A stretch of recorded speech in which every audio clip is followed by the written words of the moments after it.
Hi friends, இன்றைக்கி நம்ம சித்தூஸ் கிச்சனில் பார்க்க போகிறது என்னென்னா ரேஷன் அரிசியில் பஞ்சு போல் இட்லி எப்படி செய்கிறதுன்னு தான் பார்க்க போகிறோம். வாங்க பார்க்கலாம். 4 கப் ரேஷன் அரிசி எடுத்துக்கிறோம். அது கூடவே 2 ஸ்பூன் ஜவ்வரிசி எடுத்துக்கிறோம். 4 கப் அரிசிக்கு 1 கப்பு வெள்ளை உளுந்து எடுத்துக்கிறோம். 2 ஸ்பூன் அளவுக்கு வெந்தயம் எடுத்துக்கிறோம். அரிசி நல்லா 4 to 5 டைம்ஸ் நல்லா கழுவிக்கிறோம். உளுந்து 2 or 3 டைம்ஸ் நல்லா கழுவி எடுத்துக்கிறோம். வெந்தயத்தையும் கழுவிக்கிறோம். கழுவிட்டு நல்லா ஊற வச்சாச்சு. 3 மணி நேரம் ஊறினதுக்கப்புறம் கிரைண்டரில் போட்டு அரைச்சிக்கலாம். ஃபஸ்ட்டு வெந்தயத்தை போட்டுக்கணும். அது 5 மினிட்ஸ் அரைச்ச அப்புறம் அது கூடவே உளுந்து ஆட் பண்ணிக்கிறோம். ஆட் பண்ணி நல்லா அரைக்கணும். தண்ணி நல்லா தாராளமாக ஊற்றிக்கிட்டு உளுந்து மாவு நல்லா 20 மினிட்ஸ் ஓடணும். இப்போ பார்த்திங்கன்னா மாவு நல்லா 20 மினிட்ஸ் ஓடிடுச்சு. மாவு எல்லாத்தையும் நல்லா வலிச்சு எடுத்துக்கலாம். உளுந்து மாவு வலிச்சாச்சு. அடுத்து நம்ம அரிசி போட்டுக்கலாம்.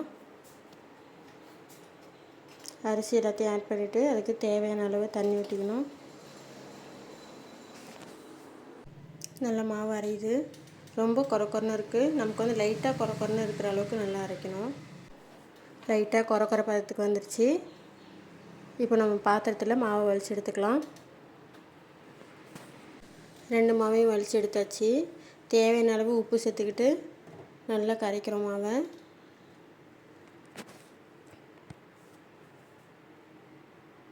நல்லா இந்த மாதிரி கரைச்சி எடுத்துக்கிறோம்.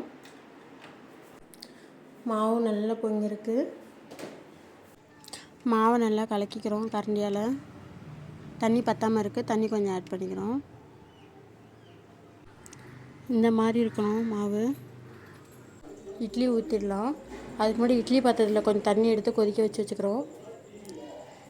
இட்லி ஊற்றியாச்சு. தண்ணி நல்லா கொதிச்சிட்ருக்கு. வச்சுட்டு மூடி வச்சிடுறோம். 10 மினிட்ஸ் ஆகிடுச்சி. இட்லி நல்லா வெந்திருக்கும். நல்லா தண்ணி தெளித்து எடுத்துடலாம். தண்ணி கொதிக்க வச்சதுக்கப்புறம் இட்லி ஊற்றி வச்சதுனால 10 மினிட்ஸ்லேயே வெந்துடும். செக் பண்ணணும்னு தேவையில்லை. நல்லா ஒட்டாமல் வந்திருக்கு. இட்லி நல்லா சாஃப்டாக இருக்குது. நான் சொன்ன மெஷர்மெண்ட்டை ஃபாலோ பண்ணுங்கள். கண்டிப்பாக சூப்பராக வரும். நீங்களும் ட்ரை பண்ணி பார்த்துட்டு எப்படி இருக்குன்னு கமெண்ட்டில் சொல்லுங்கள். Tata bye, see you.